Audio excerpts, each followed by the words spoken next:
कभी सोचा है हमारी जिंदगी का सबसे बड़ा युद्ध कहाँ लड़ा जाता है? किसी मैदान में नहीं, किसी दुश्मन के खिलाफ नहीं।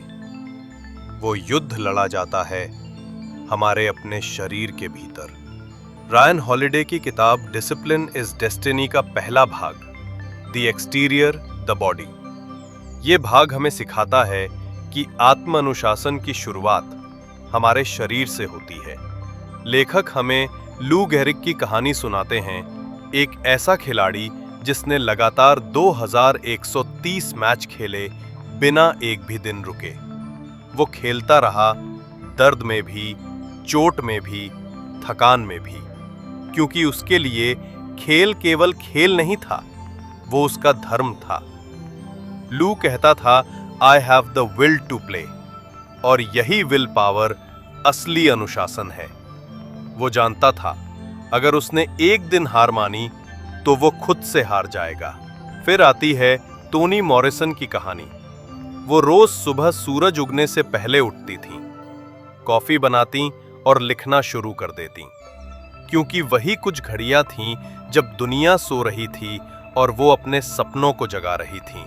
रायन हॉलिडे कहते हैं, सुबह का समय वो पवित्र क्षण है जब दुनिया शांत होती है और हमारे पास खुद को बनाने का अवसर होता है। मार्कस ऑरेलियस ने भी कहा था, क्या हम पैदा हुए थे बस बिस्तर में पड़े रहने के लिए? नहीं, हम पैदा हुए हैं कुछ करने के लिए। थियोडोर रूजवेल्ट कहते थे, the strenuous life is the best life. वो बचपन में कमजोर थे, बीमार थे, लेकिन उन्होंने खुद को मेहनत, कसरत और अनुशासन से नया जन्म दिया।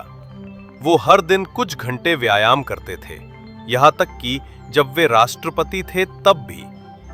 रायन हॉलिडे कहते हैं, थकान और कठिनाई वही जगह है जहां हमारी आत्मा मजबूत होती है। जब शरीर थकता है तब आत्मा जागती है। ड्वाइट आइजनहावर, जिसने युद्ध जीता, दुनिया जीती, लेकिन उसने खुद से भी युद्ध लड़ा, अपनी सिगरेट की लत से। वो कहता था, The only way to stop is to stop। 38 साल की पुरानी आदत उसने एक झटके में छोड़ दी, क्योंकि वो समझ गया था, जो खुद को नहीं जीतता वो कुछ नहीं जीतता। इसी तरह वैज्ञानिक रिचर्ड फेनमैन ने भी शराब छोड़ दी। उसने कहा, मैं किसी चीज का गुलाम नहीं बनूंगा। रायन हॉलिडे लिखते हैं, जो अपने शरीर की इच्छाओं का गुलाम है वो कभी स्वतंत्र नहीं हो सकता। कैटो द एल्डर ने कहा था, nothing is cheap if it is superfluous, यानी जो जरूरी नहीं वो हमेशा महंगा है। सादगी ही असली स्वतंत्रता है। कम चाहो, ज्यादा जियो। जो अनावश्यक है उसे छोड़ दो, क्योंकि जितनी कम जरूरतें होंगी उतनी ज्यादा आजादी होगी। और अनुशासन सिर्फ बड़े कामों में नहीं होता। कभी अपनी मेज साफ करो, अपनी जगह व्यवस्थित रखो, क्योंकि एक व्यवस्थित जगह एक व्यवस्थित मन को जन्म देती है।